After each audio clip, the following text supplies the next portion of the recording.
আগের ভিডিওতে আমরা শিখেছি, আপনারা শিখেছেন কিনা জানি না, তবে আমি দেখিয়েছিলাম। তারপরেও এই ভিডিওতে আমরা আবার দেখব। সেটা হলো চৌম্বক ক্ষেত্রের একটা গতিশীল চার্জের, যেটা একটা ভেক্টর রাশি, সেটার সমান হলো ওই গতিশীল চার্জের মান গুণ চার্জের বেগ ও চৌম্বক ক্ষেত্রের ক্রস প্রোডাক্ট।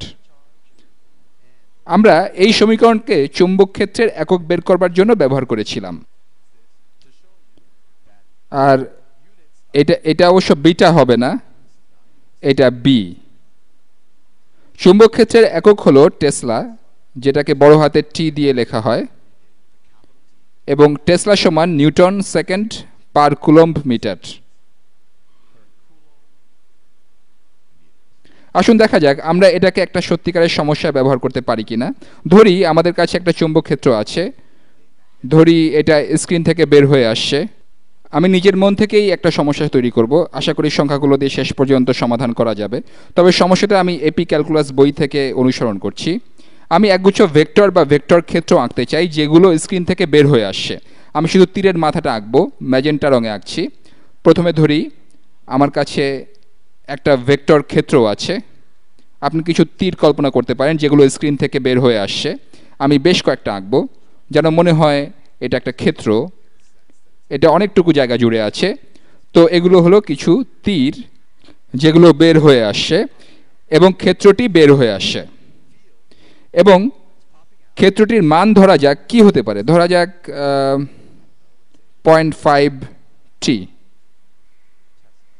টেসলা। ধরি আমার কাছে কিছু প্রোটন আছে যারা গতিশীল। এই প্রোটনগুলো দ্রুত গতিতে চলছে, এটা একটা নির্দিষ্ট বেগে ক্ষেত্রটার দিকে আসছে। তাহলে প্রোটনের বেগ সমান হলো 6 গুণ 10⁻⁷ মিটার পার সেকেন্ড। এটা আলোর বেগের প্রায় 1/5 বা আলোর দ্রুতির 1/5। আপনারা বুঝতেই পারছেন বিষয়টা প্রায় আপেক্ষিকতার পর্যায়ে পড়ে যাচ্ছে, কিন্তু আমরা আপেক্ষিকতায় খুব বেশি যাব না, যদিও প্রোটনের ভর কিছুটা বাড়ে বা ইত্যাদি ইত্যাদি হয়। আমরা ধরে নিব যে এখানে ভর খুব একটা বেশি বাড়েনি। তো এই প্রোটন আলোর 1/5 গতিতে চলছে এবং তা এই চুম্বক ক্ষেত্রের মধ্য দিয়ে যাচ্ছে। এখন প্রথম প্রশ্নটি হলো, চৌম্বক ক্ষেত্রটা প্রোটনটার উপর যে বল প্রয়োগ করছে তার মান এবং দিক কি হবে। চলুন প্রথমে মানটা বের করা যাক। আমরা কিভাবে মানটা বের করব? তো ক্রস প্রোডাক্ট। আচ্ছা, সবার আগে একটা প্রোটনের চার্জ কত আমরা এই মুহূর্তে সেটা জানি না।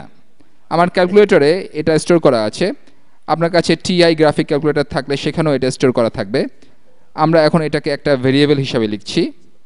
তো কণাটার উপর বলের মান সমান হবে প্রোটনের চার্জ। আমরা এটাকে বলবো কিউ সাব পি গুণ বেগের মান 6 গুণ 10⁻⁷ মিটার পার সেকেন্ড। আমরা এখানে সবগুলো ঠিকঠাক ইউনিটে লিখছি। এটা যদি সেন্টিমিটারে দেওয়া থাকে তবে সেটাকে মিটারে পরিবর্তন করে নিতে হবে। তাহলে 6 গুণ 10⁻⁷ মিটার পার সেকেন্ড এবং তারপর গুণ চুম্বক ক্ষেত্রের মান যেটা হলো 0.5 টেসলা। আমার ইউনিট না লিখলেও চলতো, কিন্তু এখানে লিখলাম, গুণ তাদের মধ্যকার কোণের সাইন। আচ্ছা, এটা লিখি, তাদের মধ্যকার কোণের সাইন। আপনাকে একটা প্রশ্ন করি, যদি চুম্বক ক্ষেত্র সোজাসুজি স্ক্রিনের বাইরের দিকে নির্দেশ করে, আপনাকে এখন কিছুটা ত্রিমাত্রিক দৃশ্য কল্পনা করতে হবে এবং এই কণাটা চৌম্বক ক্ষেত্রের তলের ভেতরের দিকে আসছে। এদের মধ্যকার কোণ কত? আপনি যদি ত্রিমাত্রিকভাবে দেখেন তবে বুঝবেন যে তারা আসলে পরস্পর লম্ব বা সমকোণে আছে, তাই না? কারণ এই ভেক্টরগুলো স্ক্রিন থেকে বের হয়ে আসছে, তারা স্ক্রিনের তলের সাথে লম্ব। ঠিক আছে, এই প্রোটনটা এই তলের ভেতরে ঢুকছে। আপনি যদি ত্রিমাত্রিকভাবে দেখেন তবে দেখবেন তাদের মধ্যে কোণ হলো 90 ডিগ্রি, অথবা বলা যায় এরা পরস্পর লম্ব, এরা পরস্পর লম্বভাবে আছে। এখন সাইন অফ 90 ডিগ্রির মান কত? অথবা আপনি যদি রেডিয়ানে কাজ করেন তবে সাইন অফ π/2 এর মান কত? এটা সমান হবে 1। আশা করি ভেক্টরের ক্রস প্রোডাক্ট বা ক্রস গুণ সম্পর্কে আপনাদের ভালো ধারণা আছে। আমরা দুটা ভেক্টরের শুধুমাত্র সেই উপাংশগুলোকেই গুণ করতে চাই যারা পরস্পর লম্ব, সে কারণেই এখানে সাইন থিটা আছে। যদি সম্পূর্ণ ভেক্টর দুটোই পরস্পর লম্বভাবে থাকে তবে আমরা জাস্ট ভেক্টর দুটোর মান গুণ করি। আপনি যদি এটা ভুলে যান তবে বলতে পারেন, ওহ এরা তো লম্বভাবে আছে, তাহলে কোণ হলো 90 ডিগ্রি, সাইন অফ 90 ডিগ্রির মান হলো 1, তাহলে এটার মান হলো 1। তাহলে বলের মান বের করাটা আসলে খুবই সহজ যদি আমাদের প্রোটনের চার্জ জানা থাকে। আসুন দেখা যাক প্রোটনের চার্জ কত বের করা যায় কিনা। আমি আমার বিশ্বস্ত TI-85 মডেলের ক্যালকুলেটরটা বের করছি। আমি এটা পরিষ্কার করে নিই যাতে আপনারা TI-85-এর ফাংশনগুলো বুঝতে পারেন। আপনি যদি সেকেন্ড আর কনস্ট্যান্ট বাটনে চাপ দেন, সেকেন্ড এবং তারপর 4 এর উপরে একটা কনস্ট্যান্ট আছে, তারা কনস্ট্যান্ট ফাংশন বলতে পারেন, তারা বিল্ট ইন। আমি বিল্ট ইন ফাংশনগুলো বাদ দিচ্ছি, আমি F1 বাটন চাপছি। এখানে অনেকগুলো কনস্ট্যান্টের মান যেমন অ্যাভোগাড্রো সংখ্যা, ইলেকট্রনের চার্জ, আরও অনেক সংখ্যা দেওয়া আছে।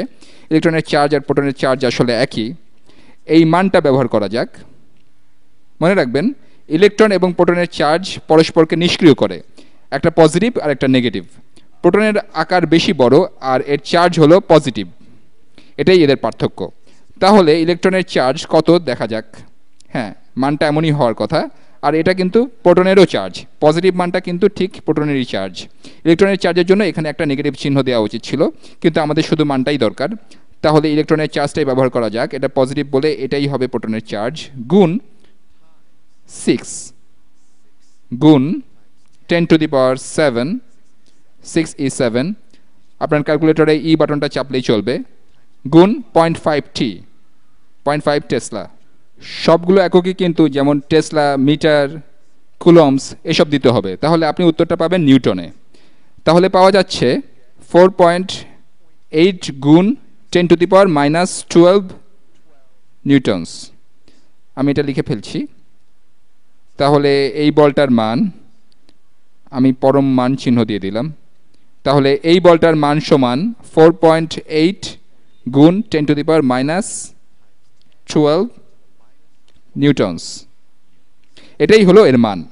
এবার এর দিক কি হবে, এই বলটার দিক কি হবে? এর দিক বের করতে হলে আমরা যদি ডানহাতি হই তবে আমাদেরকে কলম রেখে দিয়ে রাইট হ্যান্ড রুল বা ডান হস্ত নিয়ম ব্যবহার করতে হবে। তাহলে আমাদেরকে কি করতে হবে? আমরা এখানে দুটো জিনিসের ক্রস গুণ করছি। ক্রস গুণের প্রথম জিনিসটা হলো আপনার ডান হাতের তর্জনী, আর দ্বিতীয় জিনিসটা হলো ডান হাতের মধ্যমা আঙুল, যেটা তর্জনীর সাথে লম্বভাবে থাকবে। দেখা যাক আমি এটা করতে পারি কিনা। তাহলে আমি চাইছি যে আমার ডান হাতের তর্জনী ডান দিকে নির্দেশ করুক, একই সাথে আমার মধ্যমা উপরের দিকে নির্দেশ করবে। দেখা যাক আমার পক্ষে এটা করা সম্ভব কিনা। তাহলে আমার ডান হাতটা দেখতে অনেকটা এরকম হবে। আমি বাদামি রং দিয়ে আমার হাত আঁকছি। আমার ডান হাতটা অনেকটা এভাবে থাকবে। আমার তর্জনী এই বেগ ভেক্টরটাকে নির্দেশ করছে। আমার মধ্যমা চৌম্বক ক্ষেত্রের দিক প্রকাশ করছে। তাহলে আমার মধ্যমা সোজা উপরের দিকে নির্দেশ করবে। তাহলে আমি শুধুমাত্র এর সামনের প্রান্তটা দেখব। আমার অন্য আঙুলগুলো দেখতে এরকম মনে হবে। আর আমার বুড়ো আঙুলের কি হবে?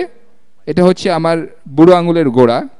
আমার বুড়ো আঙুল আগের দুটো আঙুলের সাথেই সমকোণে থাকবে। বুড়ো আঙুল এরকম নিচের দিকে নির্দেশ করবে। হাতের আঙুলগুলোকে ক্রস গুণের বিষয়টাকে দৃশ্যমান করে সাজানোটাই অনেক কঠিন কাজ। ঠিক আছে, বিষয়টা আরেকবার বলছি। এটা হচ্ছে বেগের দিক, এটা হলো চৌম্বক ক্ষেত্রের দিক, এটা তল থেকে উপরের দিকে বের হয়ে আসছে। আমি ডান হাতের আঙুলগুলোকে এভাবে সাজালে আমার বুড়ো আঙুল নিচের দিকে নির্দেশ করবে। এটা হচ্ছে বলের দিক। তাহলে প্রোটনটা যখন কোনো একটা বেগে ডান দিকে চৌম্বক ক্ষেত্রে যাবে তখন নিচের দিকে এর উপর বল প্রযুক্ত হবে। তাহলে বলের দিক হবে নিচের দিকে। তাহলে এখানে কি ঘটবে? আপনি বৃত্তাকার গতি এবং কেন্দ্রমুখী ত্বরণ এসব একটু স্মরণ করে দেখুন। সেখানে একটা বল যখন বেগের দিকের সাথে লম্বভাবে কাজ করে তখন কি ঘটে? এখানে বল নিচের দিকে কাজ করছে আর বেগ আছে এভাবে। তাহলে কণাটা কিছুটা তার ডান দিকের গতিপথ থেকে বিচ্যুত হবে। আর এই বলটা যেহেতু সবসময় বেগ ভেক্টরের সাথে লম্ব হবে, তাই বলটা এবার এভাবে কাজ করবে। তাহলে কণাটা প্রকৃতপক্ষে বৃত্তাকার পথে চলবে। যতক্ষণ পর্যন্ত চৌম্বক ক্ষেত্র আছে ততক্ষণ পর্যন্ত চৌম্বক ক্ষেত্র কণাটার উপর যে বল প্রয়োগ করবে সেই বল কণার বেগের লম্ব দিকে প্রযুক্ত হবে। বলটা কণাটার উপর অনেকটা কেন্দ্রমুখী বলের মতো কাজ করবে, তাহলে কণাটা বৃত্তাকার পথে চলতে শুরু করবে। পরের ভিডিওতে আমরা এই বৃত্তের ব্যাসার্ধ নিয়ে চিন্তা করব। একটা ব্যাপার চিন্তা করলে আমার কাছে খুব অবাক লাগে, এটা খুবই অদ্ভুত লাগে যে একটা গতিশীল কণার উপর চৌম্বক ক্ষেত্রের প্রযুক্ত বল কণাটার ভরের উপর নির্ভর করে না, এটা নির্ভর করে কণাটার বেগ আর চার্জের উপর। এটা একটা অবাক করার মতো ব্যাপার যে আপনি যদি একটা চার্জিত কণা হন, তবে একটা চৌম্বক ক্ষেত্রের মধ্য দিয়ে আপনি যত দ্রুত চলবেন, চৌম্বক ক্ষেত্রটা আপনার উপর তত বেশি বল প্রয়োগ করবে। যে বিষয়টা অবাক করে তা হলো এরকম চৌম্বক ক্ষেত্র কিভাবে বুঝতে পারে যে আপনি কত দ্রুত চলছেন। যাই হোক, আজ এখানেই শেষ করব। পরের ভিডিওতে আমরা চৌম্বকের আচরণ আরও ভালোভাবে জানব। শীঘ্রই দেখা হবে।